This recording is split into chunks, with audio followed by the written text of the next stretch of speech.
Vice of India ਤੇ programme professional advice ਵਿੱਚ ਮੈਂ ਤੁਹਾਡਾ ਦੋਸਤ MP ਸਿੰਘ ਹਾਜ਼ਰ ਹਾਂ ਤੇ ਮੇਰੇ ਨਾਲ ਨੇ ਸਾਡੇ ਸ਼ਹਿਰ ਦੇ ਉਕੇ ਰੀਅਲਟਰ ਸਰਦਾਰ ਹਰਪ੍ਰੀਤ ਸਿੰਘ ਜਵੰਦਾ ਜੀ। ਜਵੰਦਾ ਸਤਿ ਸ਼੍ਰੀ ਅਕਾਲ। Thank you very much. Jawanda ji, realtor ਨੂੰ ਬਿਠਾ ਕੇ ਉਹਨਾਂ ਕੋਲ ਇਹ ਪੁੱਛਣਾ ਕਿ ਤੁਹਾਡਾ ਰੋਲ ਕੀ, ਬੜੀ ਗੱਲ ਤਾਂ ਵੈਸੇ ਅਜੀਬੋ-ਗਰੀਬ ਜੀ ਲੱਗਦੀ ਹੈ। ਸੇਲ ਪਰਚੇਜ਼ ਹੁੰਦੀ ਹੈ, ਟ੍ਰਾਂਜੈਕਸ਼ਨ ਜਿਹੜੀ ਸੇਲ ਪਰਚੇਜ਼ ਹੁੰਦੀ, ਪ੍ਰੋਪਰਟੀ ਡਜ਼ਨਟ ਮੈਟਰ, ਰੈਜ਼ੀਡੈਂਸ਼ੀਅਲ ਹੈ, ਕਮਰਸ਼ੀਅਲ ਹੈ, ਰੈਂਟਲ ਹੈ, ਇਨਵੈਸਟਮੈਂਟ ਪ੍ਰੋਪਰਟੀ, ਕੋਈ ਵੀ ਪ੍ਰੋਪਰਟੀ ਹੈਗੀ ਹੈ, ਉਹਦੇ ਵਿੱਚ ਖਰੀਦਣ ਵਾਲਾ ਅਤੇ ਵੇਚਣ ਵਾਲਾ ਦੋਨੋਂ ਹੀ ਇਸ ਭਾਲ ਵਿੱਚ ਹੁੰਦੇ ਆ ਕਿ ਸਾਨੂੰ ਕੋਈ ਵਧੀਆ ਪ੍ਰੋਫੈਸ਼ਨਲ ਐਡਵਾਈਜ਼ਰ ਮਿਲੇ, ਜਿਹਨੂੰ ਰੀਅਲਟਰ ਕਹਿੰਦੇ। ਕੀ ਰੋਲ ਹੁੰਦਾ ਹੈ ਰੀਅਲਟਰ ਦਾ?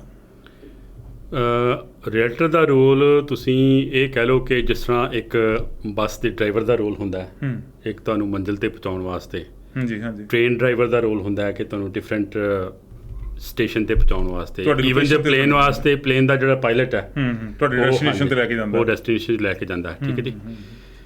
ਰਹੀ ਗੱਲ ਪ੍ਰੈਕਟੀਕਲ ਪੁਆਇੰਟ ਆਫ ਵਿਊ ਤੋਂ, ਮੈਂ ਤੁਹਾਨੂੰ ਇਹ ਦੱਸਦਾ ਕਿ ਜਿਹੜਾ ਸਭ ਤੋਂ ਵੱਡਾ ਡਿਸੀਜਨ ਹੈ ਜ਼ਿੰਦਗੀ ਦਾ ਇੱਕ ਕੈਨੇਡੀਅਨ ਬੰਦੇ ਦਾ, ਘਰ ਲੈਣਾ ਹੁੰਦਾ। ਠੀਕ ਹੈ ਜੀ। ਅਗਰ ਇਸ ਪ੍ਰੋਸੈਸ 'ਚ ਤੁਹਾਡੇ ਕੋਲ ਕੋਈ ਗਲਤੀ ਹੋ ਗਈ ਤਾਂ ਬੰਦੇ ਸਾਰੀ ਜ਼ਿੰਦਗੀ ਉੱਠਦੇ ਨਹੀਂ ਹੈਗੇ। ਠੀਕ ਹੈ ਜੀ। ਸੋ ਰੀਅਲਟਰ ਦਾ ਇੱਕ ਰਿਸਪੋਂਸੀਬਿਲਿਟੀ, ਮੈਂ ਸ਼ਾਰਟ 'ਤੇ ਕਰਕੇ ਦੱਸ ਰਿਹਾ, ਹੈ ਅਤੇ ਬੜਾ ਵੱਡਾ ਇਹਦਾ ਆਨਸਰ ਹੈਗਾ।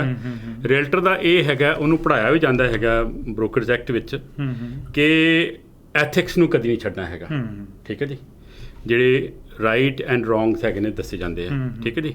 ਔਰ ਸਭ ਤੋਂ ਵੱਡੀ ਗੱਲ ਉਹ 'ਚ ਇਹ ਦੱਸੀ ਜਾਂਦੀ ਹੈ ਕਿ ਤੁਸੀਂ ਰਿਪਰੈਜ਼ੈਂਟੇਟਿਵ ਹੈਗੇ ਹੋ ਆਪਣੇ ਕਲਾਇੰਟ 'ਤੇ।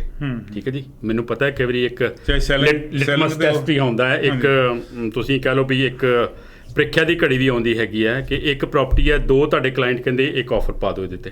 ਠੀਕ ਹੈ ਜੀ। ਉਸ ਟਾਈਮ 'ਤੇ ਵੀ ਤੁਹਾਨੂੰ ਬ੍ਰੋਕਰਜ਼ ਐਕਟ ਜਿਹੜਾ ਹੈਗਾ, ਰੀਅਲ ਸਟੇਟ ਐਕਟ ਹੈ, ਉਹ ਤੁਹਾਨੂੰ ਦੱਸਦਾ ਵੀ ਕਿਸ ਤਰ੍ਹਾਂ ਬਿਹੇਵ ਕਰਨਾ ਹੈਗਾ। ਠੀਕ ਹੈ ਜੀ।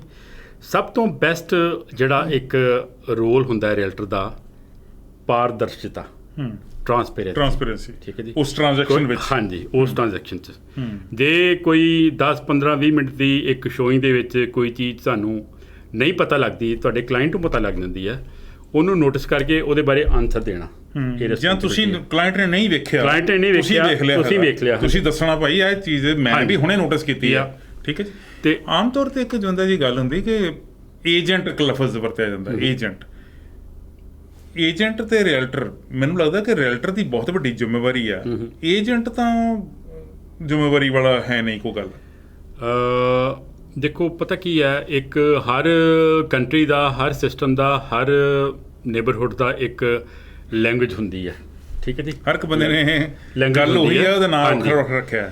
ਕਈ ਰੀਅਲ ਸਟੇਟ ਪ੍ਰੋਫੈਸ਼ਨਲਸ ਕਹਿੰਦੇ ਹੈਗੇ ਆ, ਕਈ ਏਜੰਟ ਵੀ ਕਹਿੰਦੇ ਹੈਗੇ, ਏਜੰਟ ਕੋਰੇ ਕਈ ਵਾਰ ਕਹਿੰਦੇ ਹੈਗੇ, ਉਹਨਾਂ ਨੂੰ ਇਸ ਚੀਜ਼ ਦੀ ਕੋਈ ਸ਼ਰਮ ਨਹੀਂ ਹੈਗੀ ਵੀ ਅਸੀਂ ਏਜੰਟ ਨਹੀਂ ਹੁੰਦਾ। ਹਾਂਜੀ।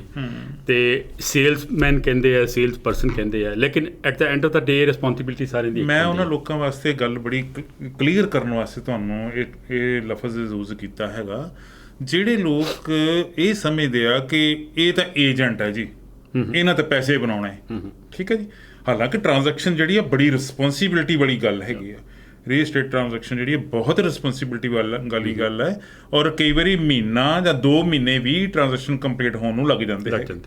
ਔਰ ਰੀਅਲ ਸਟੇਟ ਜਿਹੜਾ ਏਜੰਟ ਹੈ ਜਾਂ ਰੀਅਲ ਸਟੇਟ ਪ੍ਰੋਫੈਸ਼ਨਲ ਹੈਗਾ, ਉਹ ਰੀਅਲਟਰ ਜਿਹੜਾ, ਉਹਦੀ ਜ਼ਿੰਮੇਵਾਰੀ ਕਈ ਵਾਰੀ ਬਾਇਰ ਜਿਹੜਾ ਉਹ 6 ਮਹੀਨੇ ਬਾਅਦ ਤੱਕ ਵੀ ਉਹਨੂੰ ਚੇਤੇ ਕਰਾਉਂਦਾ ਰਹਿੰਦਾ ਕਿ ਤੁਹਾਡੇ ਕੋਲ ਘਰ ਲਿਆ ਸੀ, ਉਹਦੇ 'ਚ ਇਹ ਪ੍ਰੋਬਲਮ ਆ ਗਈ, ਤੁਹਾਡੇ ਕੋਲੋਂ ਇਹ ਪ੍ਰੋਪਰਟੀ ਲਈ ਸੀ, ਸਾਨੂੰ ਉਹਦੇ 'ਚ ਇਹ ਗਲਤੀ ਸਾਡੇ ਨਾਲ ਵਧੀਕੀ ਹੋ ਗਈ, ਗਲਤੀ ਹੋ ਗਈ, ਸਾਡੇ ਨਾਲ ਹੋ ਗਈ।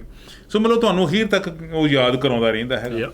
ਸੋ ਪਰ ਮੈਂ ਉਹ ਇਹ ਏਜੰਟ ਕਿਹੜੇ ਲਫ਼ਜ਼ ਵਰਤ ਰਹੇ ਲੋਕ, ਮੈਂ ਇਹ ਤਾਂ ਕਰਕੇ ਜਿਹੜੇ ਕਹਿੰਦੇ ਆ ਕਿ ਅਸੀਂ ਨਹੀਂ ਕੰਮ ਕਰ ਸਕਦੇ।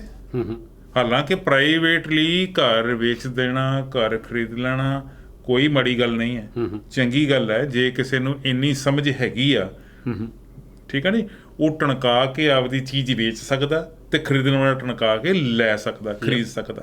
ਪਰ ਰੀਅਲ ਸਟੇਟ ਏਜੰਟ ਦਾ, ਰੀਅਲ ਸਟੇਟ ਪ੍ਰੋਫੈਸ਼ਨਲ ਦਾ, ਰੀਅਲਟਰ ਦਾ ਬਹੁਤ ਵੱਡਾ ਰੋਲ ਹੈ ਉਹ ਟ੍ਰਾਂਜੈਕਸ਼ਨ ਨੂੰ ਕੰਪਲੀਟ ਕਰਨ ਦਾ, ਸਮੂਥ ਕੰਪਲੀਟ ਕਰਨ ਦਾ। ਠੀਕ ਹੈ ਜੀ। ਤੇ ਉਹਦੇ ਲਈ ਆਪਾਂ ਇਹ ਡਿਸਕਸ ਕਰ ਰਹੇ ਹੈਗੇ ਆ। ਇਹਦੇ ਵਿੱਚ ਦੋਨੋਂ ਪਾਸੇ ਹੁੰਦੇ ਆ, ਇੱਕ ਸੈਲਰ ਵੱਲੋਂ ਰੀਅਲਟਰ ਹੈ ਤੇ ਇੱਕ ਬਾਇਰ ਵੱਲੋਂ ਰੀਅਲਟਰ। ਹੁਣ ਫਾਰ ਐਗਜ਼ਾਮਪਲ ਤੁਸੀਂ ਬਾਇਰ ਵੱਲੋਂ ਰੀਅਲਟਰ ਹੈਗੇ ਜੀ, ਕੀ ਰਿਸਪੋਂਸੀਬਿਲਿਟੀ ਹੈ ਬਾਇਰ ਵੱਲੋਂ ਰੀਅਲਟਰ ਦੀ? ਸਭ ਤੋਂ ਵੱਡੀ ਰਿਸਪੌਂਸਿਬਿਲਿਟੀ ਇਹ ਹੈ ਕਿ ਜਿਹੜਾ ਮੇਰਾ ਕਲਾਇੰਟ ਹੈ ਉਹਨੂੰ ਘਰ ਪ੍ਰੋਪਰ ਮਿਲੇ, ਜਿਸ ਤਰ੍ਹਾਂ ਉਹਦੀ ਰਿਕੁਆਇਰਮੈਂਟ ਹੈ, ਜਿਸ ਤਰ੍ਹਾਂ ਉਹਦੀਆਂ ਸਪੈਸੀਫਿਕੇਸ਼ਨਸ ਉਹਨੇ ਦੱਸੀਆਂ ਤੁਹਾਨੂੰ, ਜਿਹੜਾ ਏਰੀਆ ਦੱਸਿਆ ਹੈ, ਜਿਹੜਾ ਨੇਬਰਹੁੱਡ ਦੱਸੀ ਹੈ, ਜਿਹੜੀ ਉਹਦੀ ਫਾਰਮੇਸ਼ਨ ਦੱਸੀ ਘਰ ਦੀ, ਇੰਨੇ ਬੈਡਰੂਮ ਹੋਣੇ ਚਾਹੀਦੇ, ਬੰਗਲੋ ਹੋਏ, 2 ਸਟੋਰੀ ਹੋਏ ਜਾਂ ਸਪੈਸੀਫਿਕ ਏਰੀਆ ਵਾਈਜ਼ ਹੋਏ, ਚੋਇਸ ਹੁੰਦੀ, ਸਕੂਲ ਲਾਗੇ ਹੋਏ, ਪਲੇਗਰਾਊਂਡ ਲਾਗੇ ਹੋਏ, ਕੋਈ ਹੋਰ ਰਸ਼ ਨਾ ਹੋਏ। ਕਈ ਲੋਕ ਜਾਂ ਆਪਦੇ ਕੰਮ ਦੇ ਨੇੜੇ ਦਾ ਉਹ ਫਾਈਂਡ ਆਊਟ ਕਰਕੇ ਉਹਦੇ ਨਾਲ ਦੇ ਘਰ ਜਿਹੜੇ ਨੇ ਫਾਈਂਡ ਆਊਟ ਕਰਕੇ ਸਭ ਤੋਂ ਪਹਿਲਾਂ ਉਹਨੂੰ ਆਪਣੇ ਕਲਾਇੰਟ ਨੂੰ ਦੱਸੇ। ਕਈ ਵਾਰੀ ਕੀ ਹੁੰਦਾ, ਜੇ ਤੁਸੀਂ ਬੀਇੰਗ ਏ ਰੀਅਲ estate ਏਜੰਟ ਮਾੜੇ ਜਿਹੇ ਢਿੱਲੇ ਪੈ ਗਏ, ਹੋ ਸਕਦਾ ਫਸਟ ਥਿੰਗ ਇਨ ਦਾ ਮਾਰਨਿੰਗ ਕੋਈ ਲਿਸਟਿੰਗ ਆਈ ਜਿਹੜੀ ਬਿਲਕੁਲ ਸੁਟੇਬਲ ਸੀ ਤੁਹਾਡੇ ਕਲਾਇੰਟ ਵਾਸਤੇ, ਲੇਕਿਨ ਤੁਸੀਂ ਸਿਸਟਮ ਹੀ ਓਪਨ ਨਹੀਂ ਕੀਤਾ ਜਾਂ ਆਪਣੇ ਅਲਰਟ ਹੀ ਨਹੀਂ ਲਾਇਆ ਸਿਸਟਮ 'ਤੇ। ਉਹ ਆਈ 2 3 4 ਘੰਟੇ ਦੇ ਵਿੱਚ ਉਹ ਵਿਕ ਗਈ, ਜਿਹੜੇ ਕਿ ਪ੍ਰੈਕਟੀਕਲੀ ਹੋ ਰਿਹਾ ਅੱਜ ਕੱਲ੍ਹ। ਠੀਕ ਹੈ ਜੀ, ਕੁਝ ਸਪੈਸੀਫਿਕ ਏਰੀਆਜ਼ 'ਤੇ ਘਰ ਬਹੁਤ ਛੇਤੀ ਵਿਕ ਰਹੇ, ਉਹ ਆਈ, ਵਿਕ ਗਏ, ਔਰ ਤੁਹਾਡੇ ਕਲਾਇੰਟ ਨੇ ਕਿਹਾ ਯਾਰ ਮੈਨੂੰ ਤਾਂ ਮੈਂ ਤੁਹਾਨੂੰ ਕਿਹਾ ਸੀ ਕਿ ਇਸ ਤਰ੍ਹਾਂ ਦੀ ਪ੍ਰੋਪਰਟੀ ਆਉਂਦੀ ਹੈ ਅਤੇ ਮੈਨੂੰ ਜ਼ਰੂਰ ਦੱਸੋ। ਠੀਕ ਹੈ ਜੀ, ਫਿਰ ਬਹਾਨੇ ਹੁੰਦੇ ਜਾਂ ਐਕਸਕਿਊਜ਼ ਹੁੰਦੇ, ਉਹ ਹਰ ਬੰਦਾ ਅੰਡਰਸਟੈਂਡ ਕਰਦਾ। ਸੋ ਆਹ ਚੀਜ਼ ਬਹੁਤ ਜ਼ਰੂਰੀ ਹੈ ਕਿ ਸੂਟੇਬਲ ਘਰ ਜਿਹੜਾ ਉਹ ਕਲਾਇੰਟ ਨੂੰ ਰਾਈਟ ਟਾਈਮ 'ਤੇ ਨੋਟੀਫਾਈ ਕੀਤਾ ਜਾਏ। ਸੈਕਿੰਡ ਚੀਜ਼ ਇਹ ਹੈ ਪ੍ਰਾਈਸ। ਠੀਕ ਹੈ ਜੀ, ਇਹ ਤਾਂ ਤੁਹਾਨੂੰ ਪਤਾ ਵੀ $1 ਵਾਸਤੇ ਕਿੰਨੀ ਸਟਰਗਲ ਕਰਨੀ ਪੈਂਦੀ ਹੈ। ਜੇ ਕਿਸੇ ਤੁਹਾਡੇ ਕਲਾਇੰਟ ਨੂੰ $1000 ਵੀ ਮਹਿੰਗਾ ਮਿਲ ਗਿਆ ਘਰ, ਜਾਂ ਉਹਨੂੰ ਇਹ ਐਨਾਲਿਸਿਸ ਹੋ ਗਿਆ, ਉਹਨੂੰ ਰਿਅਲਾਈਜ਼ ਹੋ ਗਿਆ ਕਿ ਮੈਨੂੰ ਘਰ ਮਹਿੰਗਾ ਮਿਲਿਆ ਹੈਗਾ। ਠੀਕ ਹੈ ਜੀ, ਇੱਥੇ ਵੀ 2 ਪੋਰਸ਼ਨ ਹੈਗੇ ਨੇ।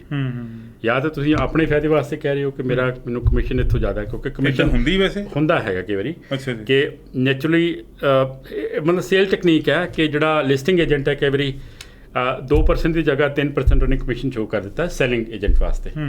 ਉਹ ਤੇ ਨੈਚੁਰਲੀ ਥੋੜ੍ਹਾ ਜਿਹਾ ਝੁਕਾਓ ਜ਼ਿਆਦਾ ਹੁੰਦਾ ਹੈਗਾ। ਠੀਕ ਹੈ ਜੀ, ਪ੍ਰੈਕਟੀਕਲੀ ਦੱਸ ਰਹੇ ਹਾਂ।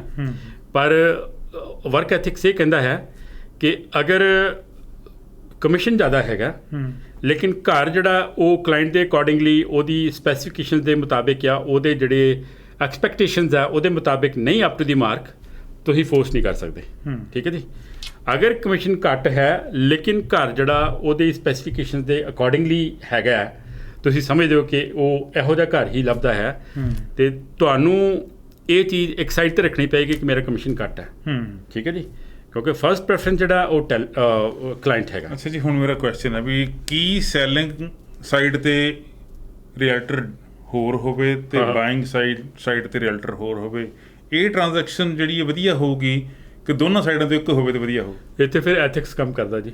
ਜੇ ਤੇ ਐਥੀਕਲੀ ਤੁਹਾਡੀ ਅਪਰੋਚ ਬੜੀ ਪ੍ਰੋਫੈਸ਼ਨਲ ਹੈਗੀ ਹੈ, ਫਿਰ ਤੇ ਡਜ਼ਨਟ ਮੈਟਰ ਤੁਸੀਂ ਡਬਲ ਐਂਡ ਕਰ ਰਹੇ ਹੋ, ਤੁਸੀਂ ਬਾਇਰ ਨੂੰ ਵੀ ਰਿਪਰੈਜ਼ੈਂਟ ਕਰਦੇ ਹੋ, ਸੈਲਰ ਨੂੰ ਕਾਨੂੰਨੀ ਤੌਰ 'ਤੇ ਕਰ ਸਕਦੇ ਹੋ। ਲੇਕਿਨ ਮੈਂ ਤੁਹਾਨੂੰ ਇੱਕ ਗੱਲ ਦੱਸਣੀ ਚਾਹਾਂਗਾ ਕਿ ਇਹਦੇ ਬਾਰੇ ਬੜਾ ਸੀਰੀਅਸਲੀ ਕੰਸੀਡਰ ਕੀਤਾ ਜਾ ਰਿਹਾ ਹੈ ਕਿ ਆਉਣ ਵਾਲੇ ਟਾਈਮ 'ਤੇ ਮੇ ਬੀ ਆਫਟਰ 6 ਮੰਥ ਜਾਂ ਸਾਲ ਬਾਅਦ ਸਾਰੇ ਪ੍ਰੋਫੈਸ਼ਨਲਸ ਵਾਸਤੇ ਡਬਲ ਐਂਡ ਕਰਨਾ ਸ਼ਾਇਦ ਬੈਨ ਹੋ ਜਾਏ। ਮਤਲਬ ਲਾਈਕ ਮੈਨੂੰ ਇੱਕ ਗੱਲ ਚੱਲ ਰਹੀ ਹੈ, ਮੈਨੂੰ ਪਤਾ ਲੱਗਾ ਹੈਗਾ। ਵੈਸੇ ਹੋਵੇ ਤਾਂ ਸ਼ਾਇਦ ਚੰਗੀ ਗੱਲ ਹਾਂਜੀ, ਚੰਗੀ ਗੱਲ ਹੈ ਕਿ ਬਾਇਰ ਦਾ ਜਿਹੜਾ ਹੈਗਾ ਇੰਟਰਸਟ ਹੈ, ਹਾਂਜੀ, ਉਹ ਬਾਇਰ ਦਾ ਜਿਹੜਾ ਰੀਅਲਟਰ ਉਹ ਸੇਵ ਰੱਖੂਗਾ 100%। ਹਾਂਜੀ, ਤੇ ਸੈਲਰ ਦਾ ਸੈਲਰ ਵਾਲਾ ਐਗਜ਼ੈਕਟਲੀ। 2 ਬੱਚੇ ਹੈ, ਇੱਕ ਮਾਂ ਵਾਸਤੇ ਜਿਹੜਾ ਇੱਕ ਬੱਚਾ ਸਾਰੀ ਕੰਸੈਂਟਰੇਸ਼ਨ ਉਹਦੇ ਤੇ ਹੁੰਦੀ ਹੈ।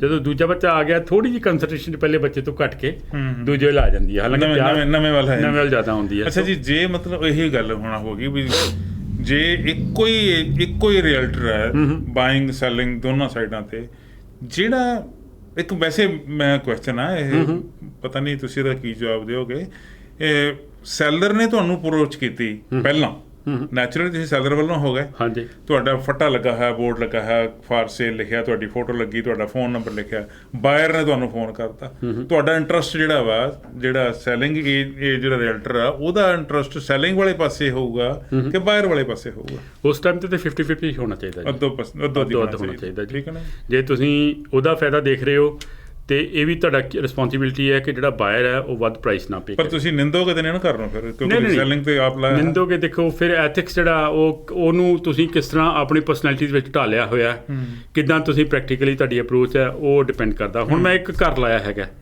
ਮੈਂ ਨਾ ਤੇ ਸਟਰੀਟ ਦਾ ਨਾਂ ਲਊਂਗਾ, ਨਾ ਮੈਂ ਸੈਲਰ ਦਾ ਨਾਂ, ਨਾ ਮੈਂ ਕਾਮਨ ਗੱਲ ਕਰਦਾ। ਹਾਂਜੀ, ਉਹਦੇ 'ਚ ਏਅਰ ਕੰਡੀਸ਼ਨ ਨਹੀਂ ਹੈਗਾ। ਮੈਂ ਸਭ ਤੋਂ ਪਹਿਲਾਂ ਅਗਰ ਕੋਈ ਮੈਨੂੰ ਅਪਰੋਚ ਕਰਦਾ, ਮੈਂ ਕਿਹਾ ਏਅਰ ਕੰਡੀਸ਼ਨ ਏਸੀ ਨਹੀਂ ਹੈਗਾ ਭਾਈ, ਪਹਿਲਾਂ ਸੋਚ ਕੇ ਲਵੋ। ਹਾਂ, ਏਅਰ ਕੰਡੀਸ਼ਨ ਨਹੀਂ ਹੈਗਾ, ਇਹ ਖਰਚਾ ਤੁਹਾਨੂੰ ਪੈ। ਫਿਰ ਉਹ 에ਅਰ ਕੰਡੀਸ਼ਨ ਕਿਉਂ ਨਹੀਂ ਹੈਗਾ ਉਹਦੇ ਬਾਰੇ ਜਿਹੜਾ ਸੈਲਰ ਦਾ ਵਰਸ਼ਨ ਕੀ ਹੈ ਮੈਂ ਉਹ ਦੱਸਦਾ ਹੈਗਾ। ਇਹ ਘਰ ਇੰਨੇ ਖੁੱਲੇ ਡੁੱਲੇ ਏਰੀਏ 'ਚ ਹੈ ਕਿ ਇਹਨਾਂ ਨੂੰ ਕਦੀ ਲੋੜ ਹੀ ਨਹੀਂ ਪਈ ਕਦੇ। ਠੀਕ ਹੈ ਜੀ। ਹੁਣ ਜੇ ਕੱਲ ਨੂੰ ਕੋਈ transaction at the end of the day ਕੰਢੇ ਤੇ ਜਾ ਕੇ ਉਹਨੂੰ ਪਤਾ ਲੱਗਦਾ ਹੈ ਕਿ ਏਸੀ ਬਾਰੇ ਤਾਂ ਦੱਸਿਆ ਹੀ ਨਹੀਂ ਇਹਨੇ ਮੈਨੂੰ। ਠੀਕ ਹੈ ਜੀ। ਉਸ ਟਾਈਮ ਤੇ ਐਂਬੈਰੇਸਿੰਗ ਸਿਚੁਏਸ਼ਨ ਹੁੰਦੀ ਹੈ। ਉਸ ਟਾਈਮ ਤੇ ਤੁਹਾਡੇ ਵਾਸਤੇ ਜਸਟੀਫਾਈ ਕਰਨਾ ਤੁਹਾਡੀ ਅਪਰੋਚ ਨੂੰ ਬੜਾ ਮੁਸ਼ਕਲ ਹੁੰਦਾ। ਉਸ ਟਾਈਮ ਤੇ ਤੁਹਾਨੂੰ ਕਈ ਵਾਰੀ ਐਕਸਕਿਊਜ਼ ਲਾਉਣੇ ਪੈਂਦੇ ਆ। ਅੱਛਾ ਜੀ, ਮੈਨੂੰ ਦੱਸਿਓ ਕਈ MLS ਇੱਕ ਹੁੰਦੀ ਹੈ, ਕੀ ਉਹਨੂੰ ਕਹਿੰਦੇ ਜੀ? Multi listing services. Multi listing services. ਜਿਹੜਾ ਸੈਲਿੰਗ ਪ੍ਰੋਫੈਸ਼ਨਲ ਹੈਗਾ ਉਹਦੇ ਵਿੱਚ ਤਕਰੀਬਨ ਸਾਰੀਆਂ ਗੱਲਾਂ ਲਿਖ ਦਿੰਦਾ ਜਿਹੜੇ ਉਹਦੇ ਚੰਗੇ ਪੱਖ ਹੁੰਦੇ। ਤੇ ਜੇ ਉਹਦੇ 'ਚ ਜਿੱਦਾਂ ਤੁਸੀਂ ਦੱਸਿਆ ਕਿ AC ਨਹੀਂ ਸੀ ਲੱਗਾ ਹੋਇਆ ਤੇ ਉਹ ਇਹ ਵੀ ਮੈਂਸ਼ਨ ਕਰੇਗਾ ਕਿ ਦੇयर ਇਜ਼ ਨੋ AC? ਨਹੀਂ, ਉਹ ਥੱਲੇ ਇੱਕ ਬਾਟਮ ਤੇ ਜਿਹੜੇ ਇਨਕਲੂਜਨਸ ਹੈਗੇ ਨੇ, ਜਿਹੜੇ ਫੈਸਿਲਿਟੀਜ਼ ਹੈਗੀਆਂ ਘਰ ਦੇ, ਉਹਦੇ ਵਾਸਤੇ ਇੱਕ ਹੁੰਦਾ। ਅੱਛਾ ਜੀ। ਉਹ 'ਚ ਜੇ ਤੁਹਾਡੇ ਘਰ 'ਚ ਸੈਂਟਰਲ 에ਅਰ ਕੰਡੀਸ਼ਨ ਹੈਗਾ ਫਿਰ ਤੁਹਾਨੂੰ ਕਲਿੱਕ ਕਰਦੇ ਤਾਂ ਉਹ ਹਾਈਲਾਈਟ ਹੋ ਜਾਂਦਾ। ਅਗਰ ਨਹੀਂ ਕਰਦੇ ਕਲਿੱਕ ਤੇ ਫਿਰ ਉਹ ਹਾਈਲਾਈਟ ਨਹੀਂ ਹੁੰਦਾ, ਪਤਾ ਲੱਗ ਜਾਂਦਾ ਵੀ 에ਅਰ ਕੰਡੀਸ਼ਨ ਨਹੀਂ ਹੈਗਾ। ਕਲਾਇੰਟ ਨੂੰ ਤਾਂ ਨਹੀਂ ਪਤਾ ਲੱਗਦਾ ਨਾ। ਕਲਾਇੰਟ ਕਈ ਵਾਰੀ ਜੇ ਨਹੀਂ ਪੜ੍ਹਦਾ ਉਹ ਡਿਟੇਲ ਨੂੰ ਚੰਗੀ ਤਰ੍ਹਾਂ ਤੇ ਫਿਰ ਉਹਨੂੰ ਨਹੀਂ ਪਤਾ ਲੱਗਦਾ। ਫਸਟ ਟਾਈਮ ਹੋਮ ਬਾਇਰ ਤਾਂ ਖਾਸ ਕਰਕੇ ਵਿਚਾਰਿਆਂ ਨੂੰ ਪਤਾ ਹੀ ਨਹੀਂ ਪਤਾ ਹੁੰਦਾ। ਠੀਕ ਹੈ ਜੀ। ਉਦੋਂ ਫਿਰ ਬਾਇਰ ਵਾਲਾ ਜਿਹੜਾ ਮੈਂ ਹੈਗਾ ਰੀਅਲ ਸਟੇਟ ਏਜੰਟ ਜਿਹੜਾ, ਉਹਨੂੰ ਇਹ ਗੱਲਾਂ ਦਾ ਧਿਆਨ ਜ਼ਿਆਦਾ ਰੱਖਣਾ ਚਾਹੀਦਾ। ਉਹਨੂੰ ਆਪਦੇ ਬਾਇਰ ਨੂੰ ਜ਼ਿਆਦਾ ਐਜੂਕੇਟ ਕਰਨਾ ਚਾਹੀਦਾ ਹੈਗਾ। ਠੀਕ ਹੈ ਨਾ ਜੀ। ਬਾਇਰ ਤੇ ਸੈਲਿੰਗ ਦੋਨੋਂ ਹੀ ਸਾਈਡਾਂ ਜਿਹੜੀਆਂ ਇੰਪੋਰਟੈਂਟ ਹੈਗੀਆਂ। ਜਿੰਨਾ ਚਿਰ ਤੱਕ ਦੋਨੋਂ ਹੀ ਇਮਾਨਦਾਰੀ ਦੇ ਨਾਲ, ਦੋਨੋਂ ਟਰਾਂਸਪੇਰੈਂਸੀ ਨਾਲ, ਦੋਨੋਂ ਹੀ ਐਥੀਕਲੀ ਇਸ ਗੱਲ ਨੂੰ ਨਹੀਂ ਲੈਣਗੇ ਤਦ ਤੱਕ ਟ੍ਰਾਂਜੈਕਸ਼ਨ ਜਿਹੜੀ ਆ ਉਹ ਵਧੀਆ ਨਹੀਂ ਹੋ ਸਕਦੀ। ਹਾਂਜੀ, ਠੀਕ ਹੈ ਜੀ। ਹੁਣ ਗੱਲ ਅਖੀਰ ਤੇ ਇਹ ਆਉਂਦੀ ਹੈ ਕਿ ਇਸ ਐਥੀਕਲੀ ਤੁਸੀਂ ਆਪਣੇ ਆਪ ਨੂੰ ਕਮਿਟਡ ਹੋ ਕਿ ਮੈਂ ਤਾਂ ਭਾਈ ਕੋਈ ਇੱਦਾਂ ਦੀ ਗੱਲ ਨਹੀਂ ਕਰਨੀ, ਮੈਂ ਟ੍ਰਾਂਜੈਕਸ਼ਨ ਜਿਹੜੀ ਆ ਉਹ ਟਰਾਂਸਪੇਰੈਂਟ ਕਰਨੀ ਹੈਗੀ ਆ। ਕਲਾਇੰਟ ਦੀ ਕੀ ਰਿਸਪੌਂਸਿਬਿਲਿਟੀ? ਕਲਾਇੰਟ ਦੀ ਰਿਸਪੌਂਸਿਬਿਲਿਟੀ ਇਹ ਹੈ ਕਿ ਓਨੈਸਟੀ, ਐਥਿਕਸ, ਜਿਹੜਾ ਕਲਾਇੰਟ ਐਥਿਕਸ ਵੀ ਹੁੰਦਾ ਹੈਗਾ ਕਿ ਕਈ ਵਾਰੀ ਕੀ ਸਿਚੁਏਸ਼ਨ ਆਉਂਦੀ ਹੈ ਕਿ ਤੁਸੀਂ ਆਪਣਾ ਸਾਰਾ ਸਕੈਜੂਲ ਬਣਾਉਂਦੇ ਹੋ 4-4, 5-5 ਘਰ ਦੀ ਸ਼ੋਇੰਗ ਵਾਸਤੇ। ਇੱਕ ਘਰ ਤੁਹਾਡਾ EK 'ਚ ਹੈ, ਇੱਕ ਮੇਪਲ 'ਚ ਹੈ, ਇੱਕ ਸਾਊਥ 'ਚ ਹੈ। ਹਾਂਜੀ, ਕਲਾਇੰਟ ਕਹਿੰਦਾ ਕਿ ਮੇਰੀ ਚੋਇਸ ਓਪਨ ਹੈਗੀ ਹੈ। ਇੱਕ ਟਰਾਂਸਕੋਨਾ 'ਚ ਹੈ। 4-5 ਸ਼ੋਇੰਗਸ ਵਾਸਤੇ ਤੁਹਾਡੀ ਸਾਰਾ ਦਿਨ ਲੰਘ ਜਾਂਦਾ। ਠੀਕ ਹੈ ਜੀ। ਔਰ ਅਗਲੇ ਦਿਨ ਤੁਹਾਨੂੰ ਪਤਾ ਲੱਗਦਾ ਕਿ ਜਿਹੜਾ ਕਲਾਇੰਟ ਆ ਕਿਸੇ ਹੋਰ ਏਜੰਟ ਦੇ ਨਾਲ ਜਾ ਰਿਹਾ ਹੈਗਾ। ਇਹ ਕੋਈ ਸਾਈਨ ਨਹੀਂ ਕਰਾਉਣੇ ਹੁੰਦੇ ਤੁਸੀਂ? ਸਾਈਨ ਹੁੰਦਾ ਹੈਗਾ ਇੱਕ। ਠੀਕ ਹੈ ਜੀ। ਸਾਈਨ ਕਲਾਇੰਟ ਫਿਰ ਬਾਉਂਡ ਹੈ? ਉਹ ਕਲਾਇੰਟ ਬਾਉਂਡ ਹੈ, ਲੇਕਿਨ ਕਈ ਵਾਰੀ ਕੀ ਹੁੰਦਾ ਕਿ ਸਾਡੀ ਕਮਿਊਨਿਟੀ 'ਚ ਨੋਰਮਲੀ ਇਹ ਸੋਚਿਆ ਜਾਂਦਾ ਕਿ ਮੈਂ ਪੇਪਰ 'ਤੇ ਸਾਈਨ ਕਿਉਂ ਕਰਾਂ, ਹੈ ਨਾ ਜੀ। ਹਾਲਾਂਕਿ ਐਕਟ ਕੁਛ ਹੋਰ ਕਹਿੰਦਾ ਹੈਗਾ, ਪ੍ਰੈਕਟੀਕਲ ਸਿਚੁਏਸ਼ਨ ਕੁਛ ਹੋਰ ਹੈਗੀ ਹੈ। ਤੇ ਜ਼ਿਆਦਾਤਰ ਜਿਹੜਾ ਕਹਿੰਦਾ ਕਿ ਸਾਈਨ ਕਰਵਾਓ, ਹੈ ਨਾ ਜੀ। ਔਰ ਉਹਦਾ ਵੀ ਡਿਫਰੈਂਟ ਤਰੀਕਾ ਹੈਗਾ ਕਿ ਜੇ ਸਾਈਨ ਕਰਵਾ ਕੇ ਕੋਈ ਘਰ ਦੂਸਰੇ ਤੋਂ ਲੈਂਦਾ, ਉਹ ਇੰਪਲੀਮੈਂਟੇਸ਼ਨ ਉਹਦੇ 'ਚ ਵੀ ਕਈ ਫਲॉज ਹੈਗੇ ਆ। ਉਹ ਮੈਂ ਤੁਹਾਨੂੰ ਕਿਸੇ ਹੋਰ ਪ੍ਰੋਗਰਾਮ ਦੱਸੂਗਾ। ਠੀਕ ਹੈ ਜੀ। ਬਟ ਇਹ ਹੈ ਕਿ ਓਨੈਸਟੀ ਬਹੁਤ ਜ਼ਰੂਰੀ ਹੈ। ਠੀਕ ਹੈ ਜੀ। ਕਲਾਇੰਟ ਕਹਿੰਦਾ, ਤੁਸੀਂ ਪੁੱਛਦੇ ਹੋ ਪ੍ਰੀ ਅਪਰੂਵਡ ਹੈਗੇ ਹੋ ਤੁਸੀਂ ਮੌਰਗੇਜ ਵਾਸਤੇ, ਕਿਉਂਕਿ ਅਲਟੀਮੇਟਲੀ ਕੈਸ਼ ਤੇ ਕਿਸੇ ਨੇ ਲੈਣੀ ਨਹੀਂ ਪ੍ਰੋਪਰਟੀ 4 ਲੱਖ ਦੀ। ਤੁਸੀਂ ਮੌਰਗੇਜ ਕਰਦੇ ਹੋ, ਤੁਹਾਨੂੰ ਬੈਟਰ ਪਤਾ ਮੇਰੇ ਤੋਂ, ਹੈ ਨਾ ਜੀ, ਕਿ ਉਹ ਅਪਰੂਵਲ ਜਿਹੜੀ ਹੈ ਕਿੰਨੀਆਂ ਚੀਜ਼ਾਂ ਦੇ ਵਿੱਚੋਂ ਲੰਘ ਕੇ ਫਿਰ ਮਿਲਦੀ ਹੈ ਨਾ ਜੀ। ਤੁਸੀਂ ਜਨਰਲ ਕੁਐਸਚਨ ਪੁੱਛਦੇ ਹੋ, ਹਾਂਜੀ ਤੁਸੀਂ ਅਪਰੂਵਡ ਹੈਗੇ ਹੋ? ਹਾਂਜੀ ਅਪਰੂਵਡ ਹੈਗੇ ਹੋ ਜੀ। ਤੁਸੀਂ ਦੋਨੋਂ ਜੌਬ ਕਰਦੇ ਹੋ? ਠੀਕ ਹੈ, ਜੌਬ ਕਰਦੇ ਹੋ। ਠੀਕ ਹੈ ਜੀ। ਤੁਹਾਡੇ ਕੋਲ ਡਾਊਨ ਪੇਮੈਂਟ ਵਗੈਰਾ ਹੈਗੀ ਹੈ ਜੀ।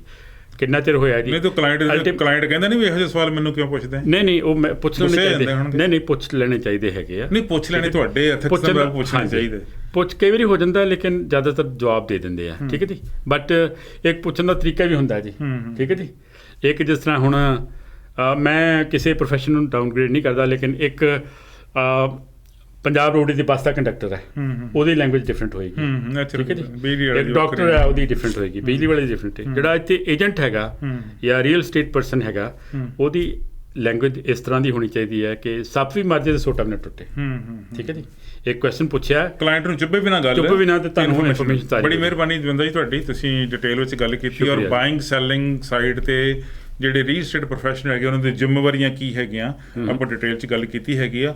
ਅਲਟੀਮੇਟਲੀ ਜ਼ਿੰਮੇਵਾਰੀ ਦੋਨਾਂ ਦੇ ਸਾਈਡਾਂ ਤੋਂ ਇਹ ਆ ਕਿ ਕਲਾਇੰਟ ਤੁਹਾਡਾ ਸੈਟਿਸਫਾਈ ਹੋਣਾ ਚਾਹੀਦਾ।